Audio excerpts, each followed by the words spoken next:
Hello, everyone, and welcome to the Wellness MD Menopause Summit. I am Bonnie Flemington. I'm a certified nutritional practitioner working with Wellness MD, and I'm thrilled to be sharing with you some really important information about nutrition when it comes to menopause. I myself am in menopause, so I also have very personal experience with this transition. And these are the strategies that not only do I share these strategies with my clients, I utilize them myself. So, very excited to share these important strategies with you today. So, my topic today for you is why belly fat increases in menopause and what nutrition changes actually work. You may have tried a number of things before, but these are some tried and true strategies that I think you'll appreciate, some of which you may have heard of, but some which you may not, or perhaps you don't understand the nuances about it and want to learn a little bit more about it, as well as how to implement it in your life. And that is really the key. Oftentimes, we learn more information, but more information isn't always helpful. What's really helpful is how to implement this new information or these new strategies into your existing routines and life so that they work for you. So let's dive in. So menopause is one of the most misunderstood transitions in a woman's life. Many women come into this stage thinking if they just keep eating the same way, if they keep exercising the same way they always have, their body should respond the same way. But what I hear almost every day from women in their 40s and 50s is something like this. I'm doing everything I used to do, but suddenly the weight is going straight to my midsection. Or I'm eating less and the scale won't move. Or I feel like my metabolism just stopped working. And what's frustrating is that many women assume they must be doing something wrong.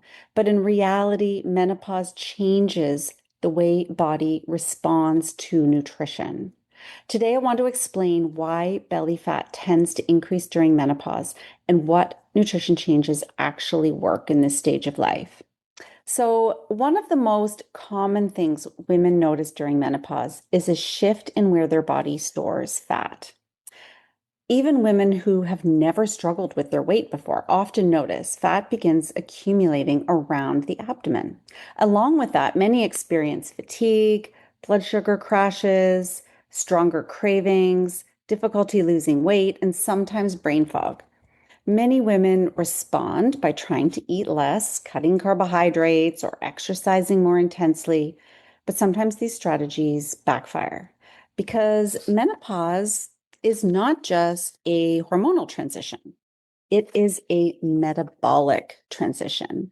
And if nutrition strategies don't evolve along with these changes, women can end up feeling frustrated, discouraged, and stuck. So, there are three major physiological changes happening during menopause that influence belly fat and metabolism. First is estrogen starts to decline.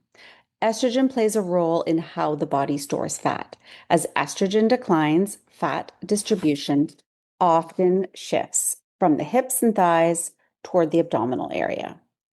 The second is insulin resistance. So during midlife, the body often becomes more sensitive to blood sugar fluctuations. Managing blood sugar becomes more important. The blood sugar spikes and crashes frequently. When this happens, it can drive hunger, cravings, fat storage around the abdomen, unlike earlier in life. The third is muscle loss. So, beginning in our 40s, women naturally start to lose muscle mass unless we actively work to maintain it. So, before we didn't have to work so hard to maintain it, now we do. Muscle is one of the most metabolically active tissues in the body. So, when muscle declines, metabolism slows as well. So, unless we're actively working to build our muscle mass, our metabolism is naturally slowing. We need to work to keep our muscle. So, these three things, estrogen, insulin resistance, muscle loss, aren't the only things that play a role in increased belly fat storage. One piece that often gets overlooked is the role of stress and cortisol. Many women respond to weight gain during menopause by trying harder. They eat less, they exercise more, they push through fatigue. But what this can do is actually increase stress on the body to such an extent that it starts to become a detriment. So, cortisol is our primary stress hormone. And when we push it excessively over time, it dysregulates, impacting blood sugar regulation, increased cravings, and the promotion of fat storage, particularly around the abdominal area. It can also interfere with sleep, which further affects energy and metabolism. So, what often happens is that the harder a woman pushes, the more her body resists those efforts. And this is where we need to shift the strategy. So instead of asking, how can I do more? We need to start asking, how can I better support my body? And this is exactly where nutrition becomes incredibly powerful because the right nutrition approach can help stabilize blood sugar, support muscle, improve satiety, and reduce some of that internal stress load on the body. So let's look at the key nutrition strategies that actually work during menopause. The goal is not extreme dieting. The goal is supporting metabolism. There are four nutrition strategies that tend to make the biggest difference. So the first is protein. So increasing protein helps preserve muscle mass. Yes, we do need to access the gym and some strength training, but if we don't also have sufficient amounts of protein, you're just not going to build the muscle as efficiently as you can, or actually really just maintain the muscle that you have. When you have enough protein, this improves your metabolism. First, because of the thermogenic effect of food, and digesting protein actually takes more calories than digesting other macronutrients. But also because protein is supporting muscle mass and muscle mass supports metabolism, indirectly, that protein consumption also improves metabolism. Protein is also very filling, so it helps with satiety. So then you're not reaching for other foods, for snacking foods. You can really go between meals much more easily if your protein is sufficient. Aim to include protein at each meal. The second strategy that's really important, and this is one where even for women who are starting to understand the need for protein and really focusing on protein, women often miss out on getting sufficient amounts of fiber. And what getting the correct amount of fiber does for you is a number of things. So, number one, it stabilizes blood sugar. Because it slows the release of the carbohydrates in your food, you get a more steady and even energy source and blood sugar regulation. And when blood sugar is more stabilized, your mood is more stabilized. You don't have those cravings. You don't have the spikes and crashes in energy or cravings. So, again, you can go from meal to meal without having to snack in between.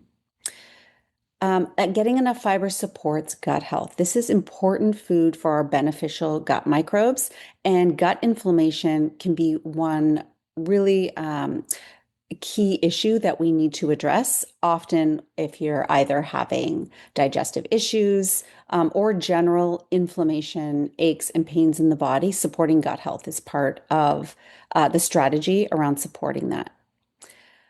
Having enough fiber also helps you maintain a small caloric deficit because, again, like protein, it's very filling and helps support satiety. And another important thing that fiber does that I don't have here on this slide is that it really ensures that it ensures you're getting a whole foods diet. You need to get between 25 and 35 grams of fiber per day, preferably at the higher level of that, so 35. When I look at diet journals, when people come to start to work with me, I'm often seeing 8 grams, 15 grams. I'm not seeing anywhere close to the 25 to 35 grams a day in fiber. So the third nutrition strategy is micronutrient density. So this is really key. And I hinted at it before because this really helps ensure that you're using a whole foods diet to get your macronutrients. I've worked with clients that have enough protein and have enough fiber, but they're getting it all from bars and powders, and that is not a way to get your micronutrients. So micronutrients are vitamins and minerals that are key to all your metabolic processes, which is why this strategy helps support your metabolism because you need those vitamins and minerals. We don't talk enough about the need for those vitamins and minerals, but if you are getting your protein and your fiber from whole foods, you're very likely supporting your micronutrient density as well. It helps to manage inflammation because your body's processes have what they need to work efficiently. And your diet on the whole is focused on colorful, nutrient dense foods that contain those vitamins and minerals that we really importantly need. So, empty calories don't cut it anymore. We need our calories to contain those needed vitamins and minerals. And the fourth strategy is one that I call volume eating. It's probably not one you've heard about before. And it's something that I talk about a lot because with my clients, because again, you can go out and have that protein bar or some energy balls, and it takes you about 2 seconds to finish that. And it's just not visually satisfying. It's not a whole plate of food. It's some little bar, so or some little balls, and oftentimes you feel like you're not eating enough, and or asking yourself, maybe I'm not eating enough because you actually aren't eating a very high volume of food. You can have a massive plate of food with some chicken or some seafood on it, with load of vegetables for fewer calories than a few energy balls. So, and this is much more visually appealing. And when we get that emotional visual appeal and satisfaction, it actually makes us more satisfied physically as well. So, this means we're really building our meals around vegetables, legumes, whole foods, berries, high fiber foods, of course, high protein foods.